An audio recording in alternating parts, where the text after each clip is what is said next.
Hey guys, if you like my content, hit those like and subscribe buttons. It really helps me out. Thanks. Ladies and gentlemen, my name is Esports Money, ZSM, Mac10, whatever you want to call me, and welcome to my guide to jungling Ogre Magi in patch 7.06e. Now, a lot of my guides can be a little bit gimmicky.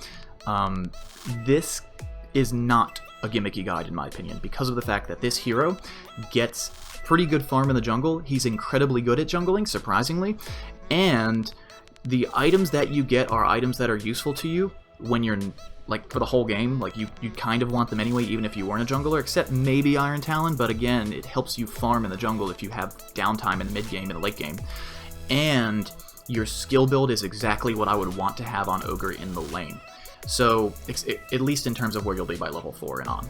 So, always get your ultimate, that's standard, get it whenever you can. And then you want to start with a point in Bloodlust, and you're going to max Bloodlust as soon as possible. Bloodlust gets better every point you put into it. The mana cost does not increase, the cooldown is always 20 seconds, and the duration is always 30. So you can have 2 people bloodlusted at once, and you can always keep yourself bloodlusted in the jungle. The only times you don't want to be bloodlusted is before you get your soul ring, because you might worry about mana.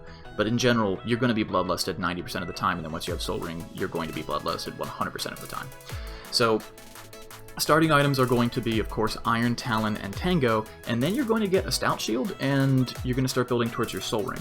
Now, something that I've noticed about this hero that's absolutely phenomenal is his regen. His base regen got buffed several patches ago, and he's really at the point now where I'm pretty sure I had one Tango when I finished this guide at 530, because you just don't take damage when you have a Stout Shield, and you have the extra 3 regen from the Soul Ring.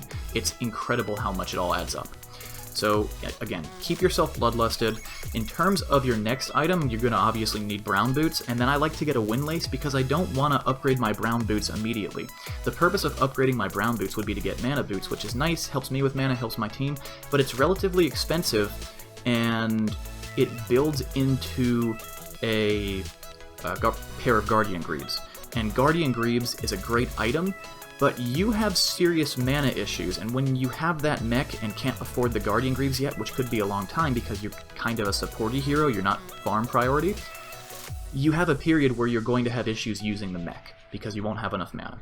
So I like to get that a little bit later and hold on to my boots as brown boots for the time being, and then focus on other things that might help. Things like a Yules, things like a Blink Dagger, things like a Force Staff. And if you build Force Staff, that Staff of Wizardry that's 1,000 gold, is going to give you a lot of intelligence, is going to help your mana issues. Generally speaking, when you build something like a Dagon or Force Staff or anything with a Staff of Wizardry, you think to yourself, am I worried about my teammates' mana or my own? Because if you're worried about your teammates' mana, you go for Arcane Boots. If you're only worried about your own mana and your teammates are fine, or you're just apathetic and don't care, then you go ahead and get the Staff of Wizardry and start building into whatever you're going to build. So thank you guys so much for watching. Aghanim's Scepter is probably my favorite item on this hero. Again, Staff of Wizardry builds towards that. It's something that I'm always kind of got in the back of my head, but it will depend how your game goes, because you're kind of a somewhere between 3 and 5 position hero most of the time, so you won't always have farm priority. In fights, stun up the people important, and keep Bloodlust on your right-clicking hero. Prioritize your number 1, and then also pick another one to put it onto, because you'll be able to cast it twice before it runs out. So thank you guys so much for watching. If you enjoyed this video, hit those like and subscribe buttons. Double check to make sure you're still subscribed if you've already subscribed, because I've heard some people are getting unsubscribed. I don't know what's causing this. I'm a little bit concerned about it, but hopefully it will work itself out. It seems like my overall subscriber count is still growing. So yeah, thank you guys very much, and enjoy the International.